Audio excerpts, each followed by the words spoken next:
நம் ஆண்டவர் இயேசுவின் பரிசுத்த நாமம் மகிமைப்படுவதாக. நம் ஆண்டவருக்கு பிரியமானவர்களே, தீராத கஷ்டங்கள், தீராத கடன் பாரங்கள், அதிகமாக சொல்ல போனால் தீராத வியாதி பலகீனங்கள், எத்தனை மருத்துவத்தில் போனாலும் எத்தனை மருந்துகளை நாம் உட்கொண்டாலும் வியாதி சுகமாகிறது இல்லை, சுகமே இல்லை. எங்குதான் போகிறது? யாரிடத்தில் தான் போகிறது? எத்தனையோ ஆலயங்கள், எத்தனையோ ஜெப கூட்டங்கள், இந்துக்களானாலும் சரி, முகமதியர்களானாலும் சரி, கிறிஸ்தவர்களானாலும் சரி, கடவுளை தேடி எங்கெல்லாம் ஓடினாலும், எத்தனை இடங்களிலே போய் ஆலயங்களிலே போய் நேர்ச்சை நேர்மாணங்களை செய்தாலும் வியாதிக்கு சுகமே இல்லை. காரணம் என்ன என்று சொல்லி நம்மை உண்டாக்கினவர் எழுதின இந்த பரிசுத்த வேதாகமத்தை வாசித்து பார்த்தால் நமக்கு அது விளங்கும். நம்மை உண்டாக்கினவர் எவ்வளவாய் நம்மை அன்பு செய்கிறார். அவர் அன்பு செய்கிறபடியினால் நமக்கு ஏன் இப்படிப்பட்ட ஒரு நிலை என்ற ஒரு கேள்விக்கு நம்ம அவரிடத்தில் போய் மன்றாடும் பொழுது, சத்தியத்தை நீங்கள் அறியும் பொழுது சத்தியம் உங்களை விடுதலையாக்கும். உண்மையை நீங்கள் அறிந்து கொள்வீர்களானால் தவறான தேடுதலிலிருந்து, தவறான பாதையிலிருந்து, தவறான எல்லா விதமான போக்கிலும் இருந்து நீங்கள் நான் சொல்லும் வழியிலே, நீங்கள் அந்த வார்த்தையின் வழியிலே என்னை நீங்கள் கண்ணோக்கி பார்த்து நீங்கள் ஆலோசனை கேட்டால் உங்களுக்கு சுகம் உண்டாகும் என்று சொல்கிற விதத்தில் பரிசுத்த வேதாகமம் தெளிவாய் சொல்கிறது. அல்லது கடன் பாரங்களானாலும், வீட்டிலே அநேக பிரச்சனைகளானாலும், நம்முடைய வாழ்க்கையில் நிம்மதி ஏன் இல்லை என்று சொல்லி நாம் வேதத்தில் வாசிக்க போகிறோம். ஏன் நமக்கு சுகம் கிடைக்கவில்லை என்றும் நாம் வேதத்தில் வாசிக்க போகிறோம். சுகத்தை எடுத்துக்கொள்வோம். மருந்திடத்தில் வல்லமை இருக்கிறது, மருத்துவத்தில் நல்ல ஆலோசனை இருக்கிறது. அப்படி இருக்கிறது சுகம் கிடைக்கவில்லை என்று சொன்னால் மருந்திடத்தில் வல்லமை இல்லையா? வல்லமை இருக்கவே இருக்கிறது. மருத்துவத்தில் நல்ல ஆலோசனை இல்லை, நல்ல ஆலோசனைகள் இருக்கவே இருக்கிறது. மருந்துகளை எடுத்துக்கொண்டோம், மருத்துவர்கள் சொல்லுகிறபடி நல்ல ஆலோசனைகளை கேட்டு அதன்படியே நாம் நடந்தோம். ஆனாலும் சுகம் கிடைக்கவில்லை என்று சொன்னால் அவரிடத்திலே நல்ல ஆலோசனை இல்லை, மருந்திடத்திலே நல்ல வல்லமை இல்லை என்று சொல்லவே இல்லை, சொல்லவே முடியாது. ஆண்டவராகிய இயேசு கிறிஸ்து தெய்வமானவர், சக்தியானவர். தனது சக்தியை, தனது வல்லமையை அதில் வைத்திருக்கிறார். அதில் எந்த மாற்றமும் இல்லை. ஆனால் நோயாளிக்கு சுகம்தான் கிடைக்கவில்லை.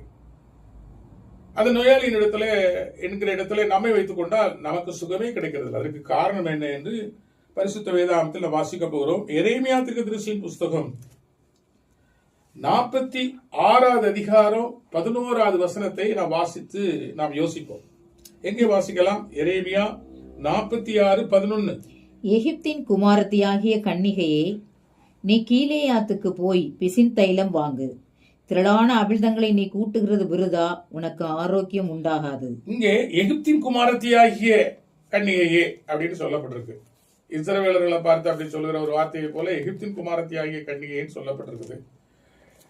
இந்த எகிப்தில் இஸ்ரவேலர்கள் இருக்கும் பொழுதா, அல்லது இஸ்ரவேலர்கள் மனம் மாறி உண்மையான தெய்வத்தை கண்ட பிற்பாடா, ஏற்றுக்கொண்ட பிற்பாடா, இல்லை ஏற்றுக்கொள்ளாமல் இருக்கிற சூழ்நிலைகளா, எல்லாவற்றையும் வேதத்தை நாம் ஆராய்ந்து பார்த்தால் நமக்கு தெரிய வரும். இங்கே தேவனானவர் ஒரு தோல்வியையும், இங்கே தேவனானவர் குடும்பத்தில் தனிப்பட்ட வாழ்க்கையில் ஒரு பிரச்சனையையும் ஒரு சுகீனத்தையும் கூட சேர்த்து சொல்கிற விதத்தில் நாம் இதை வாசிக்கிறோம். என்ன வாசிக்கிறோம்? எகிப்தின் குமாரத்தியாகிய கன்னிகையே, நீ கீலேயாத்துக்கு போய் பிசின்தைலம் வாங்கு. அங்கு திரளான அமிழ்தங்களை நீ கூட்டுகிறது விருதா, உனக்கு ஆரோக்கியம் உண்டாகாது என்று படைத்தவர் சொல்கிறார். பெரியவங்கள இன்றைக்கு நாம் எடுத்துக்கொள்வோமே, நம்ம பகுதிகளில் நம்ம பார்ப்போம். ஒரு சுகீனம் என்று சொன்னால் பக்கத்து ஊருக்கு நம்ம போறோம். அங்க அதை சரியா அவர்கள் கண்டுபிடித்து மருந்துகளை கொடுக்க நினைக்கிற இடத்தில் இதுக்கு ஸ்பெஷலிஸ்ட் அவங்க தான். அதனால நீங்க என்ன செய்யுங்க, திருச்செந்தூருக்கு போங்க, இல்ல தூத்துக்குடிக்கு போங்க, இல்ல நீங்க திருநெல்வேலி போங்க, இல்ல நாகூர் கோயிலுக்கு போங்க அப்படின்னு டாக்டர்ஸ் ஆலோசனை சொல்லி லெட்டர்லாம் எழுதி கொடுக்கறத பார்க்கிறோம். இன்னும் அதை தாண்டி எங்கெல்லாம் அவர்கள் மருத்துவ ஆலோசனைக்கு நம்ம அனுப்புகிறார்களோ அங்கெல்லாம் நாம என்ன செய்கிறோம், போகிறோம். திருவனந்தபுரம் அந்த பகுதிகளில், சென்னை பகுதியில் கூடுதலாக சொல்றோம். நல்ல வசதிகள் வாய்ப்புகள் இருக்கும் பொழுது அப்போலோ ஹாஸ்பிட்டல் போகலாம். அப்போலோ ஹாஸ்பிட்டல் எல்லா ஆலோசனை, மருந்துகள், மருத்துவர்கள், மருத்துவ கருவிகள் என்னெல்லாம் சொல்கிறோம். அக்காலத்திலே இந்த பழைய ஏற்பாட்டு புத்தகத்தில் வாசிக்கிறோம். கீலேயாத்துக்கு போய் பிசின்தைலம் வாங்கு, ஒரு மருந்து, பிசின்தைலம் வாங்கு, திரளான அமிழ்தங்கள், திரளான மருந்துகளை நீ கூட்டு. ஆனா நீ பிசின்தைலம் வாங்கினாலும் திரளான அமிழ்தங்களை நீ கூட்டினாலும் அது விருதா, உனக்கு ஆரோக்கியம் உண்டாகாது என்று சொல்லி அந்த பிசின்தைலம், அந்த திரளான அமிழ்தங்கள் என்று சொல்லக்கூடிய அந்த மருந்துகள் ஒன்று உனக்கு பிரயோஜனப்படாது. அந்த திரளான அமிழ்தங்களை உண்டாக்குகிறவர்களும்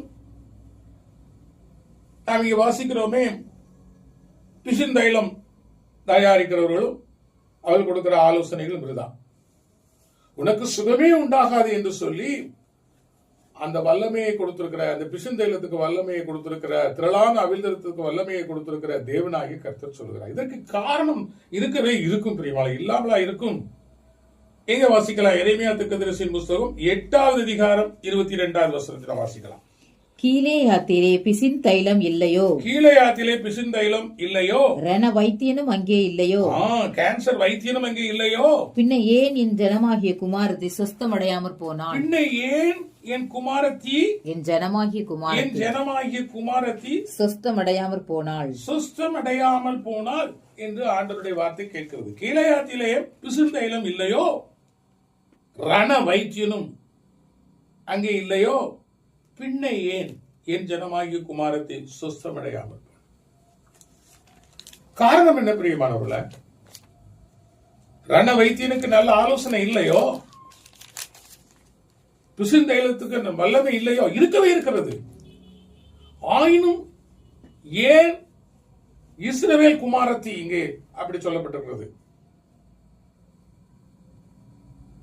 பின்ன ஏன் என் ஜனமாகிய குமாரத்தி சுஸ்தமடையாமல் போனாள்?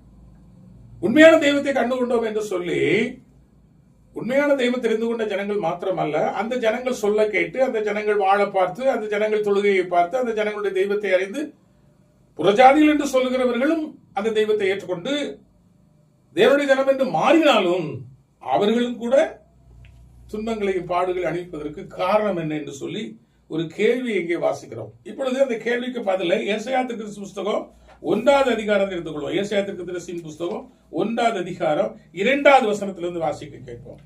வானங்களே கேளுங்கள், வானங்களே கேளுங்கள், பூமியே செவிகொடு, பூமியே செவிகொடு, கர்த்தர் பேசுகிறார், கர்த்தர் பேசுகிறார். நான் பிள்ளைகளை வளர்த்து ஆதரித்தேன், நான் பிள்ளைகளை வளர்த்து ஆதரித்தேன், அவர்களோ எனக்கு விரோதமாய் கலகம் பண்ணினார்கள். காரணம் என்ன? அவர்களோ எனக்கு விரோதமாய் கலகம் பண்ணினார்கள்.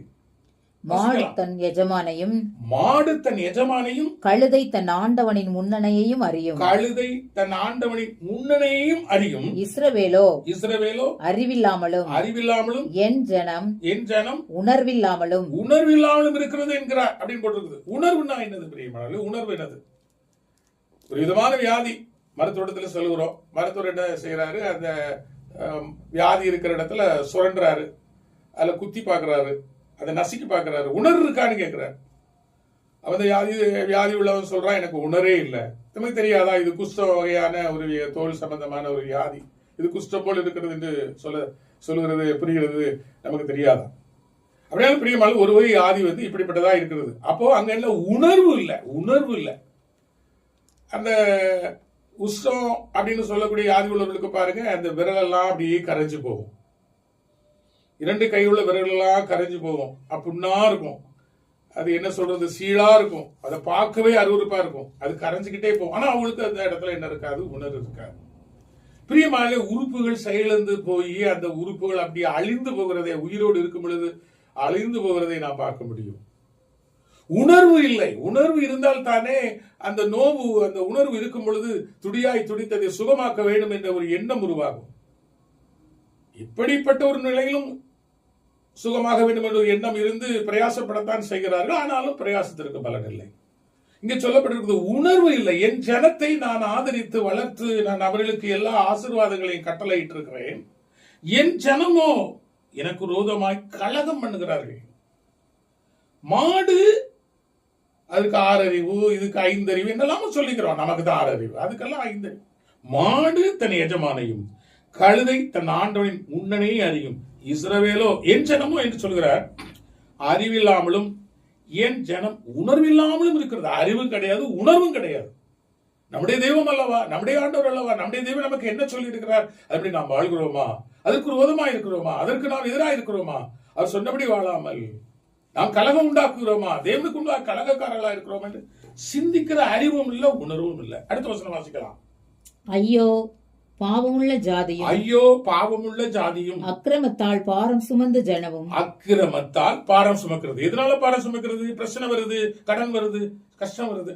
அக்கிரமத்தால் பாவம் சுமக்கிற ஜனமும், பொல்லாதவர்களின் சந்ததியும், பொல்லாதவர்களின் சந்ததியும், கேடு உண்டாக்குகிற புத்திரருமா கேடு உண்டாக்குகிற புத்திரருமா இருக்கிறார்கள். கர்த்தரை விட்டு இஸ்ரவேலின் பரிசுத்தருக்கு கோபம் உண்டாக்கி பின்வாங்கி போனார்கள். அவர் சொல்லுகிற பாதையை விட்டு, அவர் சொல்லுகிற நல்ல ஆலோசனை வாழ்க்கையை விட்டு பின்வாங்கி போனார்கள். அடுத்த வசனம் வாசிக்கலாம். இன்னும் நீங்கள் ஏன் அடிக்கப்பட வேண்டும்? இப்படிப்பட்ட ஒரு சூழல் அவர்களுக்கு கஷ்டம், பிரச்சனை, பாரம், வியாதி எல்லாம் உண்டாகும் பொழுது கர்த்தருடைய வசனம் சொல்லுது, இன்னும் நீங்கள் ஏன் அடிக்கப்பட வேண்டும்? அதிகமாய் விலகி போகிறீர்களே. அதிகமாய் நீங்கள் விலகி போகிறீர்கள். அவர் சொல்கிற வார்த்தை, அவருடைய வாழ்க்கை எல்லாவற்றையும் விலகி போகிறீர்கள்.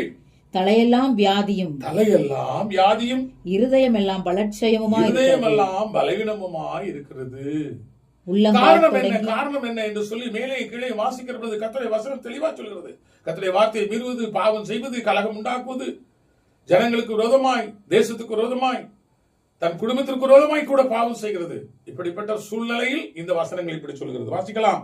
உள்ளங்கால் தொடங்கி உச்சந்தலை மட்டும் அதிலே சுகமே இல்லை, சுகமே இல்லை. அது காயமும் வீக்கமும் நொதிக்கிற ரணமும் உள்ளது. அது சீழ் பிதுக்கப்படாமலும் கட்டப்படாமலும் எண்ணெயினால் ஆற்றப்படாமலும் இருக்கிறது. உங்கள் தேசம் பாழா இருக்கிறது. உங்கள் பட்டணங்கள் அக்கினியினால் சுட்டரிக்கப்பட்டது. உங்கள் நாட்டை அந்நியர் உங்கள் கண்களுக்கு முன்பாக பட்சிக்கிறார்கள். அது அந்நியரால் கவிழ்க்கப்பட்ட பாழ் தேசம் போல் இருக்கிறது. சீயோன் குமாரத்தி திராட்சை தோட்டத்தில் உள்ள ஒரு குச்சு போலவும் வெள்ளரி தோட்டத்தில் உள்ள ஒரு குடிசை போலவும் முற்றுகை போடப்பட்ட ஒரு பட்டணம் போலவும் மீந்திருக்கிறாள். இப்படிலாம் சொல்லி அந்த ஜனங்களுக்குரிய காரியங்கள் எல்லாம் சொல்லி இருக்குது. ஒரு மீதமான ஒரு ஜனம், இவ்வளவு அழிவு உண்டாகும் பொழுது அழிந்து போகக்கூடிய ஜனங்கள்ல ஒரு சிறு கூட்டத்தை, ஆண்டவரை தேடுகிற ஒரு சிறு கூட்டத்தை மீதமாய்த்தினால் முற்றிலுமாக சங்கரிக்கப்பட்டு போயிருப்பீர்கள் என்று அடுத்த வசனத்தை வாசிக்கும் பொழுது விளங்கும். வாசிக்கலாம். சேனைகளின் கர்த்தர் நமக்கு கொஞ்சம் மீதியை வைக்காதிருந்தாரானால் நாம் சோதோமை போலாகி கொமோராவுக்கு ஒத்திருப்போம். பிரியமானவர்களே, பரிசுத்த வேதாகமத்தில் சோதோம் கொமோரா பட்டணத்தை குறித்து நீங்க வாசிச்சு அறிந்து தெரிந்திருப்பீங்க, பிரசங்கத்தை கேட்டிருப்பீங்க, புத்தகங்களை படிச்சிருப்பீங்க. ஏன் அது கவிழ்க்கப்பட்டு போச்சு, ஏன் அது எரிந்து அது சாம்பலாகியது என்றெல்லாம் நமக்கு தெரியும். பாவத்தின் மிகுதியினால் ஆண்கள் பெண்கள் என்று சொல்லுகிற பாவம், ஆண்கள் என்று சொல்லுகிற பாவம், பெண்கள் என்று சொல்லுகிற பாவம் பயங்கரமான பாவ பட்டணங்களாக சோதோம் கொமோரா பட்டணங்கள் மாறிற்று. அவர் செய்த பாவம் வானபரியந்தமும் வெட்டினது என்று நாம் வேதத்திலே வாசிக்கிறோம். ஆனால் தேவனாகிய கர்த்தர் அதை அக்கினியினால் எரித்து அதை என்ன செய்தார், கவிழ்த்து போட்டார் என்று நாம் வாசிக்கிறோம். அந்த கவிழ்த்து போட்ட பட்டணம் எரிந்து சாம்பலாய் போயிற்று. பிற்பாடு இதே போல பாவம் செய்யக்கூடிய ஜனங்களாய் பட்டணங்களாய் இருப்பார்களாயின், நீங்கள் அப்படி இருக்கும் பொழுது இதை போலவே நீங்களும் எரித்து சாம்பலாக்கப்பட்டு அழிந்து இல்லாமல் போய்விடுவீர்கள். இது ஒரு திருஷ்டாந்தமாக அவர்களுக்கு நடந்தது உங்களுக்கு நடக்கும் என்று ஒரு திருஷ்டாந்தமாக இருக்கட்டும் என்று வேதத்தில் அதை எழுதி வைக்கப்பட்டிருக்கிறது என்று நாம் வேதத்தில் நாம் வாசிக்கிறோம். தொடர்ந்து வாசிக்கிறோம். சோதோமின் அதிபதிகளே, கர்த்தருடைய வார்த்தையை கேளுங்கள். கொமோராவின் ஜனமே, நமது தேவனுடைய வேதத்துக்கு செவி கொடுங்கள். நம்முடைய வேதத்துக்கு செவி கொடுங்கள் என்று இஸ்ரவேல் ஜனத்தை பார்த்து, சோதோம் கொமோராவில் உள்ள பட்டணங்களில் உள்ள ஜனத்தை போல தேவனுடைய ஜனம் என்று சொல்லக்கூடிய இஸ்ரவேலர் இருந்ததாக அதை பார்க்கிற போது தேவன் வேதனையோடு, என் பிள்ளைகளை வளர்த்து நான் ஆதரித்தேன், அவர்களோ எனக்கு செவி கொடாமல் போனார்கள், என் பிள்ளைகளாய் உள்ள நேசித்து அவர்களுக்கு என்ன செய்ய வேண்டுமோ அத்தனை நான் செய்தேன். செய்து கூட அவருடைய என்னுடைய ஜனமாய் அவர்கள் இருந்து தன்னுடைய பெயரை தன்னுடைய ஜனம் என்று சொல்கிற இடத்துல ஆண்டவர் மிக வேதனையோடு சொல்கிறார், என்னுடைய பெயரை அவர்கள் வைத்துக் கொண்டு கிறிஸ்தவர்கள் என்று சொல்லிக்கொண்டு கிறிஸ்தவர்கள் அல்லாத சோதோம் குமாரா பட்டணத்தை போல பாவம் செய்யக்கூடியவர்களாக இருந்தார்கள் என்று ஆண்டவர் வேதனையோடு சொல்கிறதை நாங்கள் வாசிக்கிறோம். பெரியவர்களே, அடுத்த வசனம் வாசிக்கலாம். உங்கள் பணிகளின் திரள் எனக்கு ஆமா, இந்த இஸ்ரவேல் ஜனங்கள் ஒரு பழைய ஏற்பாடு காலம் என்று நாம் வேதத்திலே வாசிக்கிறோம். பலிகளை செலுத்தி ஆண்டவருக்கு பொருத்தனைகளை பண்ணி அவர்கள் ஆராதனை செய்தார்கள் என்று வேதம் முழுவதும் நாம் வாசிக்க முடியும். பிரியமானவர்களே, இங்க ஆண்டவர் சொல்றார், உங்கள் பலிகளின் திரள் எனக்கு என்னத்துக்கு என்று கர்த்தர் சொல்லுகிறார். ஆட்டுக்கடாக்களின் தகன பலிகளும் கொழுத்த மிருகங்களின் இனமும் எனக்கு அரோசிகமாயிருக்கிறது.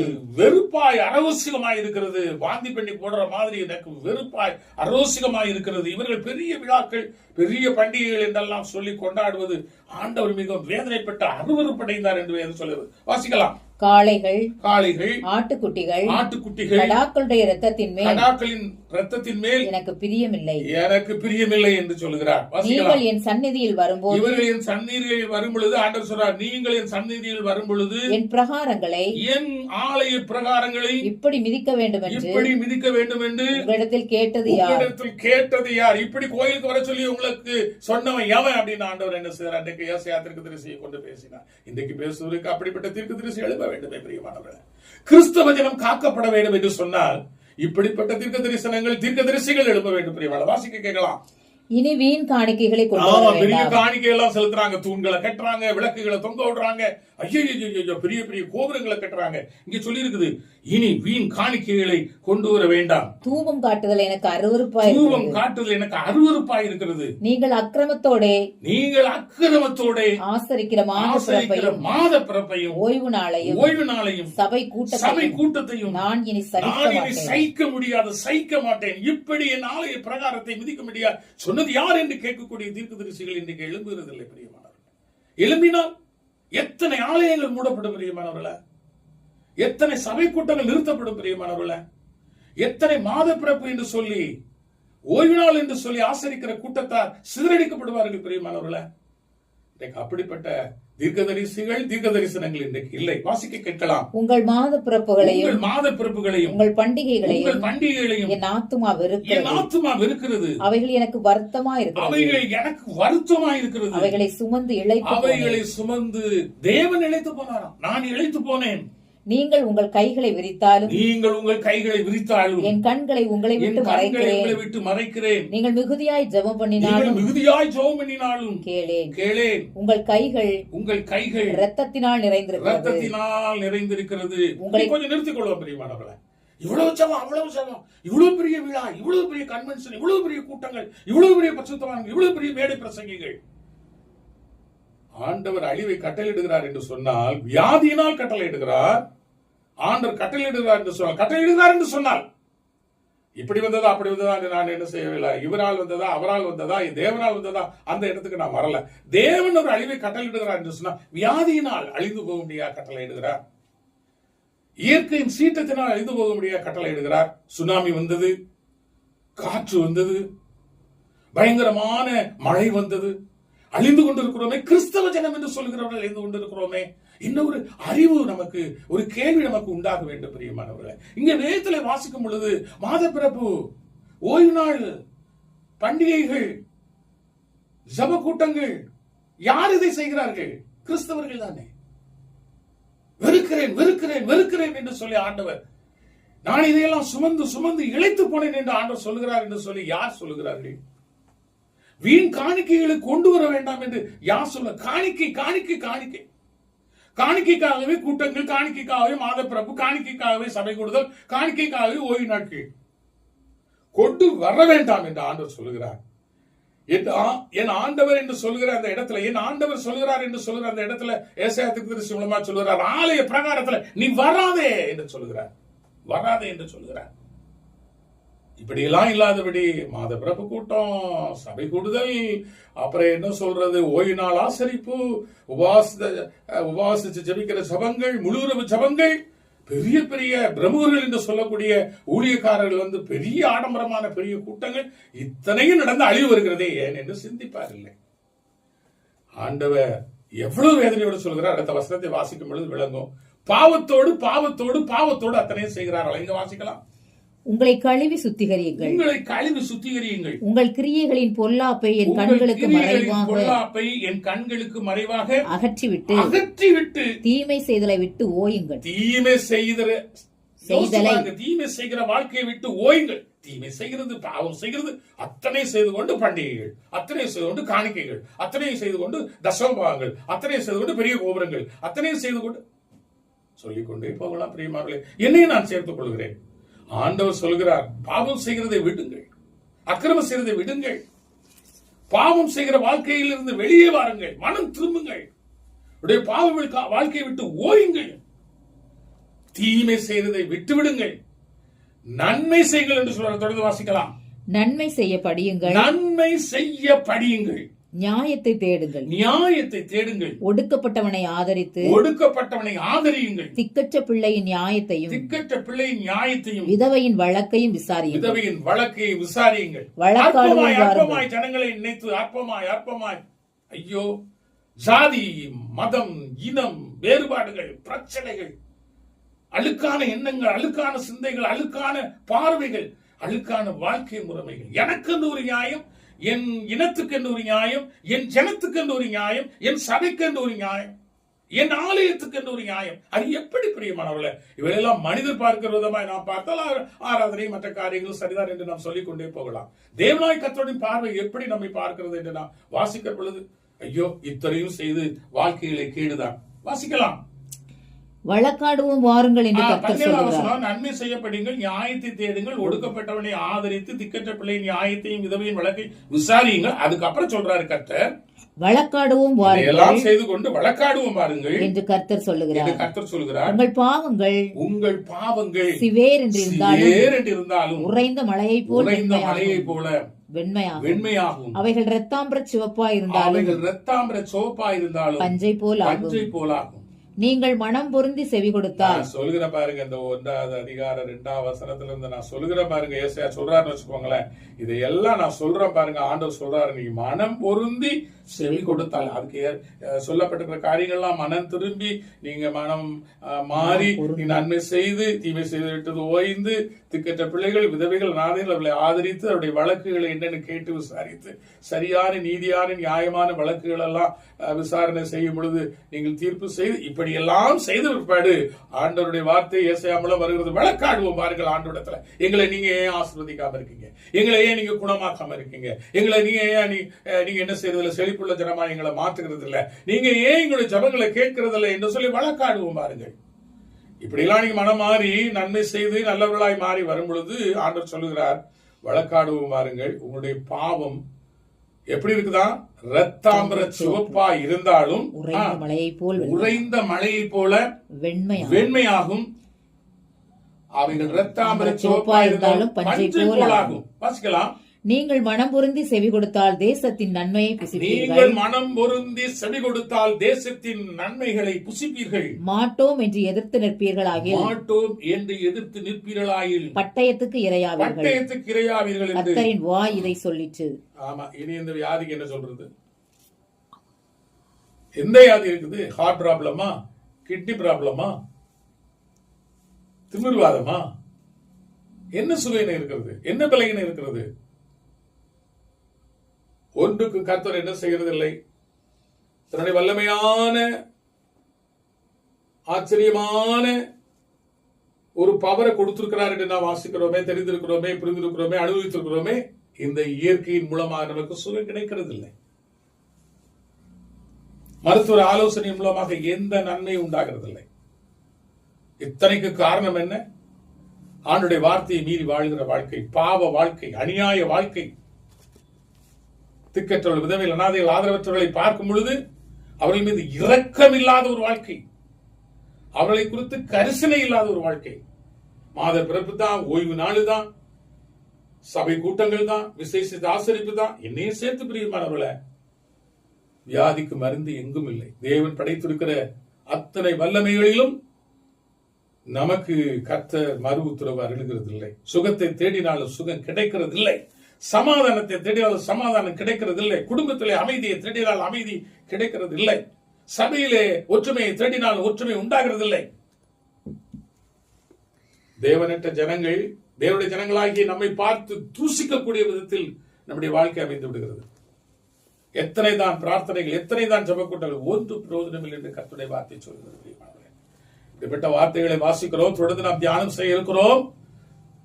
பிரியமானவர்களே, கர்த்தருக்கு கீழ்ப்பட்டிராவிட்டால், நன்மை செய்யாதபடி தீமை செய்தால் கர்த்தருடைய வல்லமை விளங்குகிறது என்று ரோமர் 1 அதிகாரத்தில் நாம் வாசித்தோமே, தியானித்தோமே. அவர் படைத்த அந்த படைப்புகளின் மூலமாக தெய்வத்தினுடைய வல்லமை விளங்குகிறது என்று வேதம் சொன்னாலும் அந்த வல்லமையினால் நமக்கு சுகம் கிடைக்கவே கிடைக்காது. பிரியமானவர்களே, சுகம் கிடைக்க என்ன செய்ய வேண்டும் என்று சொல்லி தொடர்ந்து நாம் வேத புத்தகத்தை கொண்டு தியானிப்போம். கர்த்தருடைய ஆவியானவர் நமக்கு கிருபை செய்வாராக. நாம் அதை வாசித்து தியானித்து சரியானதை கண்டுகொள்கிற பொழுது சரியானபடி நாம் ஆண்டவருடைய கரங்கள் ஒப்புக் கொடுத்து ஜெபித்து ஆண்டவரை நோக்கி ஏறெடுத்து பார்த்து நாம் ஆண்டவரிடத்தில் மன்றாடுவோம். சுகம் உண்டாவது நிச்சயம், பலன் உண்டாவது நிச்சயம், எல்லா விதமான ஆசீர்வாதம் உண்டாவது நிச்சயம் என்பதை அப்பொழுது நாம் கண்டுகொள்வோம். கர்த்தர் நம்மை ஆசீர்வதிப்பாராக.